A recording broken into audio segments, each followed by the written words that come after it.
Math is hard for progressives. That is the topic of tonight's byline. News broke earlier today that the scandal-plagued Ontario Liberals plan on spending billions of dollars that the government does not have to buy votes ahead of an election.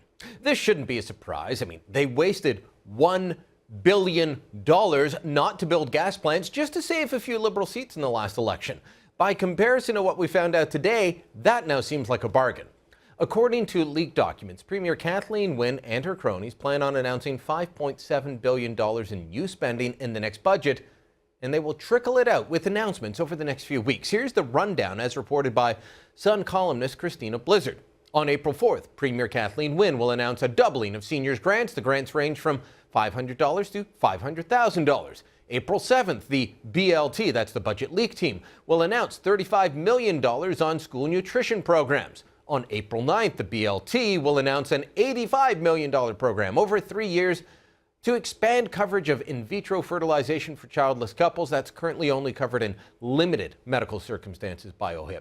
April 10th, there will be an announcement of $300 million in additional frontline spending for frontline government workers who deliver specialty or services to society's most vulnerable. April 11th, an announcement of $730 million to address wait lists for developmental services.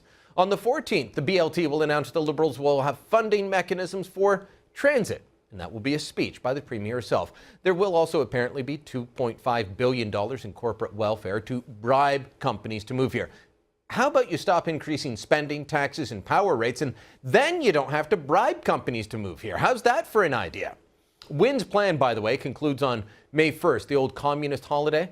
That's when the new Liberal budget will be delivered, and her government will either get the support of the NDP for her increased social spending, or they will fight an election on the bribery that they've spent the previous month offering to voters. It's all fascinating stuff.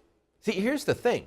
Ontario doesn't have this money. There's currently a projected $11 billion deficit. A new number will come out in a speech on Thursday. Word is it'll be lower than $11 billion, but when you're adding an extra $5.7 billion in new spending, lowering that deficit is going to be tough. But maybe they don't plan on lowering the deficit. Maybe, like her good pal Justin Trudeau, Kathleen Wynne thinks that budgets balance themselves, or maybe she just doesn't get math. I want to show you a video taken at the Around the Bay road race in Hamilton, Ontario this past weekend. It's shaky video, but the video doesn't matter. It's the audio. The audio is of Premier Wynne counting down to the start of this historic race, and it shows that she doesn't get basic math. We got this from Sheridan College students Araya Sarvastani and David Lilly, my brother. 5, 4, 2, 3, 2.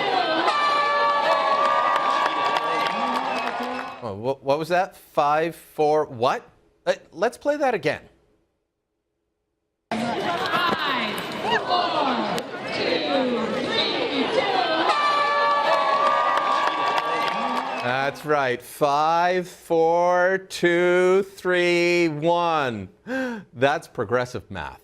Want to know why Ontario's in bad shape? We have a premier that can't count down from 5. Her inability to count down from 5 makes the crazy math that they're now teaching seem sensible. Remember, we showed you that last week, the insane way to arrive at 427 minus 316. The process was more important than the answer. Same here. To win, numbers don't matter. $1 billion for gas plants not built? No big deal. Billions wasted on e-health, the Orange Air ambulance fiasco? No problem. An extra $5.7 billion in social spending when the province is in a deficit situation and bleeding jobs? Doesn't matter. What matters to her is her ability to spend your money so that she can feel good about herself.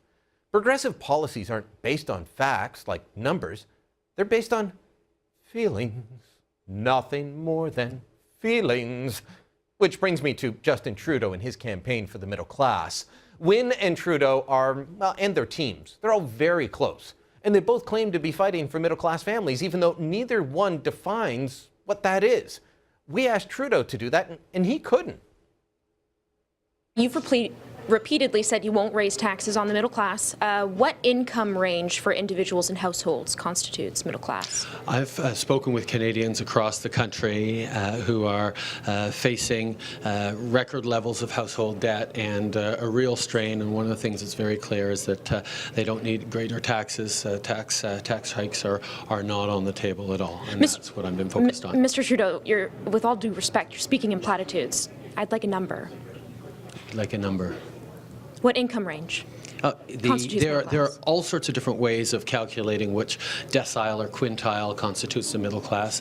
The reality is that I consider that the middle class is people who work for their income, not people who live off their assets and their savings. Really? That's all you can define as the middle class? People who earn a paycheck, don't live off their assets? So in Trudeau's world, someone that earns $250,000 a year on a paycheck is middle class, but a retiree living off their savings, earning $40,000 a year, they're not. There's no facts to back that up. It's just feelings, nothing. We're back to that again. Kathleen Wynne is destroying Ontario, and given the chance, Justin Trudeau will do the same for the rest of the country. They will spend us into oblivion and bribe us with our own money to convince us it's a good thing. They will base their policies on what feels good, not what works. And since kids won't be able to do simple math anymore, there won't be anyone left to call them on it. You need to remember all this the next time you go to cast a ballot. And that's the byline. Hi, my name is Kiefer Sutherland, and Tommy Douglas was my grandfather.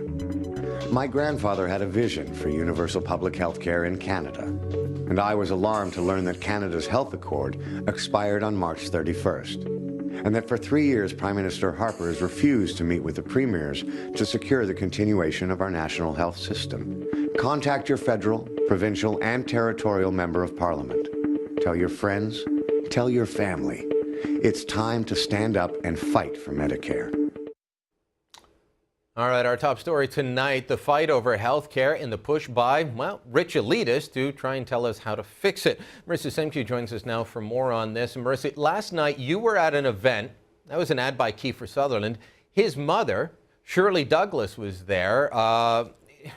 This is part of a push by people very disconnected from the middle class, Mr. Trudeau says he's going to represent, to try and fix a healthcare system that isn't broken in terms of funding anyway. Yeah, these celebrities don't know the meaning of irony, Brian. Last night was an event called Holler for Healthcare, and it was basically various Canadian celebrities got together to sort of participate or stoke a national uprising in response to the expiration of a document they've never even heard about. Now, quite frankly, just here are some facts quickly.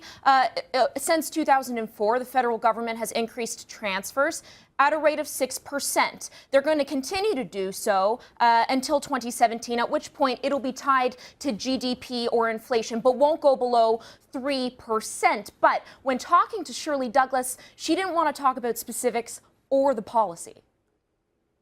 In terms of what the policy is now, which is it'll be tied to GDP or inflation after 2017. Oh, don't bother telling me that, darling. Don't bother telling me that. Is that I'm not right? interested.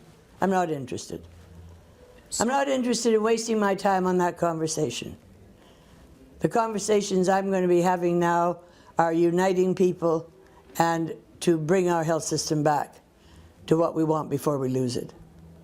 I'm not interested in 2% and 4% and 6%, not remotely interested. So, Marissa, but to me it sounds like she doesn't know the facts, doesn't care about the facts. No, you're absolutely right. She didn't know the facts. Now, what the federal government has basically done, Brian, is they're essentially reducing their leverage over the provinces so that the provinces can then in turn be forced to innovate, to think of new ways of coming up with costs for healthcare because costs are becoming so expensive. As a percentage of our GDP, it's gone up tremendously. In fact, we have those numbers. It went from 7%, as you can see, in 1975 to 11.2% as a percentage of our GDP in 2013. Per capita spending gone from $527 roughly annually to almost $6,000 $100,000. It's becoming unmanageable, as you can see. And so the federal government, in trying to create ways to manage these costs, here's what they've done. Again, not reduced how much money these guys get, but just a percentage of what the provinces are getting. But again, she had little regard to the cost. She didn't want to talk about the specifics. With costs going up in a rapidly aging population, where are we supposed to get the money to pay for this? Tax hikes? Deficits? I don't worry about the money. When you see the billions upon billions that this country spends for various things, you'll have to make a choice. But you're going to have to spend what's necessary on health care. You don't have to tell me what you're looking for. It's all over your face. You've always been, you're quite a right-wing person, and there's certainly nothing wrong with that. There's nothing wrong with you being right-wing, Marissa, except that apparently you're evil. You know, what's fascinating is these folks, and I argued with Adam Giambroni about this last week, they don't seem to realize that if the feds don't want to give more money, the provinces can spend it on their own. They have the ability to tax. Thanks for going out to this, bringing the tape back. We're out of time, though, so I have to leave it there. Okay, thanks Brian. Thanks so much.